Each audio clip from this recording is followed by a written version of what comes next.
What was supposed to be a fun first date turned into a nightmare when she introduced me to her entire family, and I ended up humiliating her and insulting everyone. So I joined a dating website to try and get more dates. That was my only intention with signing up.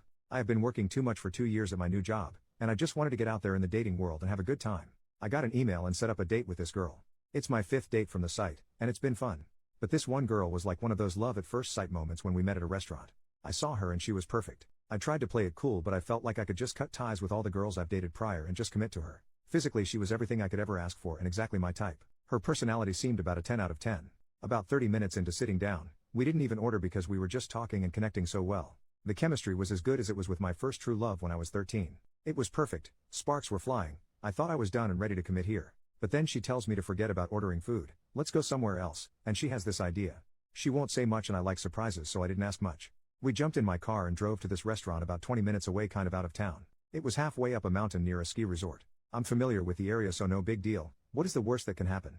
We walk in and her family is celebrating her aunt's birthday. There was only her family there, and there was a lot of them, about 40 people. She introduces me and everybody was happy to meet me and real nice. Everybody also knew that she was out on a first date. They were asking her stuff like, is this the guy? Is this your date? Is this the one? All of the sudden I wasn't so cool and relaxed. I felt heavy pressure to be on my best behavior. It was high pressure to the 3rd degree. But everybody was nice, so that helped. We sat down and I started being questioned by her older sister, her aunt, and another lady that I forget her relation to my date. The mom started kind of defending me and telling them to back off and let me eat. But the interrogating continued. After I don't know how long, they turned to my date and jokingly said we approve. Then I was able to kind of get my bearings about me for a minute. I was totally off balance all night, just very tense. I was afraid the back of my shirt would look soaking wet because of the nerves. So the sister brings her cute little girl and lets me hold her, and she and my date started taking pictures of me holding her, and somebody else's baby boy as well. I started to feel like the tone of it all was that we were a couple. I kind of felt like I was married to her and these nice people were my in-laws. After a couple of hours, probably closer to 3 hours, everybody was kind of tiring out and everything began to wind down. Keep in mind her car is still at the other restaurant down the hill. Then her dad suddenly asks me jokingly what my intentions are with his daughter. Though I can't remember how he phrased the question. Everybody at the table looked at me, which is about half the people there. I guess I was exhausted from all the questioning. I was questioned by multiple people, multiple times, and the pressure of it all because I kind of lost it. He asked the question, I looked across the table at her, and she told her dad to stop it. Her dad smiles and jokingly says that he'd really like to hear my response, and her uncle, I think, also said he'd like to know, jokingly. I looked at my date and said, can I talk to you alone for a minute? To which her dad laughs loudly and says I made him nervous. So everybody is laughing now and I guess it was a big joke. Then I said to my date, hey, can I talk to you alone for a minute? I stood up in place, kind of. It was one of those long bench seats and I couldn't push it back cause other people were sitting on it. Then her sister, I think, says, oh, there are no secrets in this family. Speak your mind. People then laugh again and everybody starts making jokes about not having secrets, and this man who married into the family somehow tells me that he remembers being in my place and he says, let me give you some advice. The best thing to do right now is speak your mind and be honest. Then others join in and echo his sentiment, all jokingly I think. So I looked at my date and she says something like, you can tell me anything here, we're all family. She also I think was joking. But I had started to lose my ability to tell when people were joking and when they were serious. So the dad says, wait, I haven't gotten an answer to my question. So finally I speak directly to the dad and say, I'd like to discuss that with her first. But I regretfully laughed as I said it. So her dad says, I asked you first, I want to know. I turn to my date and she says something like, go ahead, you can tell me, I'm a big girl, I can handle it. So I said okay, and sat down, then took a couple of breaths while her dad kind of quieted everybody down. I started with I think I made a huge mistake. It all spiraled down from there. I said harsh things like that I felt like I was having a bad dream where I was suddenly married. I questioned her intentions in bringing me there. I said stuff like, what were you thinking? Yes, I liked you, but I just met you, and right now I know your aunt. I pointed at her sitting next to me, better than I know you. I think she was humiliated, but I couldn't stop. The more I spoke, the more bad stuff came out. Total freaking tailspin. I said I want to find someone special, but I don't want to skip the first 29 dates and skip to date 30, which is what I'd done that night. Then people started interrupting and chiming in and suggesting that she and I slow down and have a real first date. I wasn't having it. I was out of control. I said, no, it's too late for that. I feel robbed here. I wanted to meet this girl, get to know her, date her, and maybe fall for her, but now it's like we're engaged and her whole family is here and there are all these expectations. We skipped the getting to know each other and dating part, so I feel robbed. Then I said yet another thing I regret.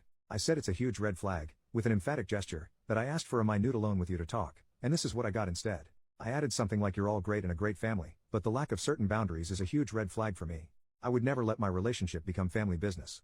My date interrupts me at this point and says, okay, so let's talk in private, let's go outside and talk. I'm sorry I didn't give you that minute, let's go outside and talk privately, I'll give you all night. She was visibly shaken and I could tell tears were inevitable. I stood up again and realizing that I had insulted all of them, I just quietly walked out. I felt really bad because they were all nice and had nothing but the best intentions for me. They love her, and they were literally telling me that I was good enough, which should have been a compliment, but I somehow took it the wrong way and spat in their face. I didn't even drink. We walked out and I let her have it again. She's now sobbing uncontrollably. She apologized and pretty much begged for us to start over, and I told her I wasn't into it, and then I left her there. I drove home and couldn't help but wonder if I overreacted. I couldn't sleep and I woke up this morning feeling like I probably did overreact, and now I feel like crap. But it's done. I can't undo it. Should I call her and apologize for humiliating her and insulting her family? Or should I just move on? Or should I wait and see if she calls and apologize then? Update a few weeks later. Just want to clear something up. My date never had a profile on the dating site. She was browsing through with her friend who has a profile, and they were looking for a date for her friend. It was the friend who originally messaged me to set me up with my date. Also, I deleted my profile. I'm totally done with online dating. I've been in this city 2 years now, so I'm gonna just go out and meet people the old-fashioned way.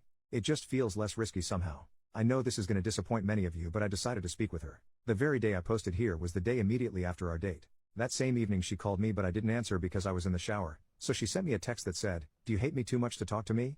I texted back, "I don't hate you." She responded, "Can I call you?" I texted, "Yes." So she called and immediately went into full apology damage control mode. I told her that it was okay, that I was already over it and moved on. She asked if there was any way we could meet because there were some things she wanted to say in person and she wanted for us to part with a handshake and all that. It kind of sounded like she needed closure. So I agreed to meet her downtown to talk the following Tuesday. Not a date, no lunch, no coffee, we just met at a park. We met and I knew she was still the one. She told me she loves me and we decided to try it again. We went on 3 dates and I proposed. She said yes. We're gonna get married in December. No big wedding, we're gonna fly to Las Vegas and do it there. The plan is to spend Christmas as a married couple. Just kidding, I'm not that crazy. Hopefully you're still reading. We met at a park just to talk. I had been so disappointed because I felt that the spark and the butterflies in the stomach would be gone. That I wouldn't like her anymore. As soon as I saw her, this was confirmed. There was no spark. She looked great, but I just didn't feel it. It kind of crushed me. So I decided to listen to her as she apologized again and told me she had really liked me on that first date and got carried away and made a very dumb decision that she wishes she could take back. She added that her mom had pulled her aside when we arrived and right from the beginning told her that if she liked me, she just made a big mistake by bringing me. I guess her mom pretty much cringed when she saw us walk in that night. Also, I should say that her mom was the only one defending me that night and practically pulling people off of me like her religious uncle who asked me if I'd been saved. I remember that pretty well, but I guess her mom came down on her hard for not just having a first date. But she also said that things got even crazier after I left. Her mom wasn't there for my rant. She had driven somebody home and came back after I'd left. She found my date outside crying and was told what happened. Her mom, I guess, stormed into the restaurant and went off on everybody for ganging up on me. My date says she called them a bunch of out-of-control animals. The whole thing was reduced to a big finger-pointing fest by everybody. The mom was furious because the story is that my date's dad left them when my date was 9. He had some sort of breakdown and became an alcoholic. He became verbally and emotionally abusive, so the mom kicked him out to protect the kids. He refused to get his act together and disappeared for almost 10 years. So the mom hates when the dad acts like he has a say in his kids' lives since he was gone and just came back less than 2 years ago. But he still lives over an hour away. A lot of the people that were there I guess live far away and they flew in for the aunt's birthday. Supposedly most of them she only sees once a year at the most. So the mom went off on him especially hard and questioned his right to have any say in his daughter's decision to date anybody. She embarrassed him in front of everybody for having overstepped so many boundaries. So she told me this stuff because she wanted me to know that she was very sorry she let her dad act all fatherly when it wasn't the time and it wasn't his place. These were her words, not mine. In a way I'm glad the mom wasn't there to witness me going off because then I would have felt really bad. But come to think of it, she probably would have stepped in and prevented it. She asked me if there was a way we could have that first date again. But I said no. There's no way I can pretend that we are meeting for the first time after all of that. I know too much about her. I feel way too gone past that first date mode right now and maybe I need to take a break from formal dates. I did apologize to her for not telling her right away how uncomfortable I was and for going off on her outside the restaurant. I told her that there were a lot of nice people there that I felt bad about, but that I'm sure they understand me cause they seemed reasonable. As I was talking to her I could see how much better she felt that I had given my own apology. Her face went from subdued and sorry, to kind of hopeful and semi-happy. She started to get back her glow and her spunk. We started talking about other stuff, what I do at work, my hobbies, and some other casual stuff. The more I talked the more she glowed. I felt bad because she showed up looking kind of fragile and contrite. She looked vulnerable, but by the end of our conversation she was smiling and looked more sure of herself. I tried to show my sense of humor and made her laugh. I felt kind of sorry for her, so I made it my goal to send her home smiling. I kind of started to feel that spark again after she started smiling and laughing more. She has a great laugh, it's really cute and innocent. It felt a lot like it did at the restaurant. Her awesomeness comes back when she's comfortable. She definitely does it for me. I walked her to her car and we agreed that another date is probably not a good idea right now. She wanted to meet my yoga teacher because she's the best. My date, I feel weird not tying her name, has said she needs to learn to relax more when she's stressed out. So I met her at yoga class the following Thursday, the 7th, and made the introduction. My date has been coming to the same 3 yoga sessions that I do weekly. We talk there. She still flirts with me and hints that we should meet for hot tea, Neither of us is a coffee drinker. I walk her to her car after class because it's dark by then. I still like her and I can tell she feels the same way. The spark is all the way back now. But all those comments I got here on my original post about her being crazy are still completely lodged in my head. They have me second guessing myself about staying in touch with her. I'm not sure what I'm going to do, but whatever it is, it's going to take time. Final update, we continued to attend the same yoga class, then I accepted an invitation from her to get tea after class. We had a lot of fun and made plans for an official date. I went out on a date with her. We dated for a while and took it really slowly. I asked her to be my girlfriend in early February. So far things have gone really smoothly. My lease is up in June, and I want to move out of my apartment because it's kind of a bachelor place. I want to rent a house and ask her to move in. I feel like our relationship is growing fast and deepening fast, but I think the reason is because we turned out to be so compatible. Also, I really am in love with her and she with me, so I don't want to take it slow anymore. I know she's going to be very happy when I ask her to move in with me. So that's where things are. This is the last update we got from OP and hopefully we hear from him again sometime.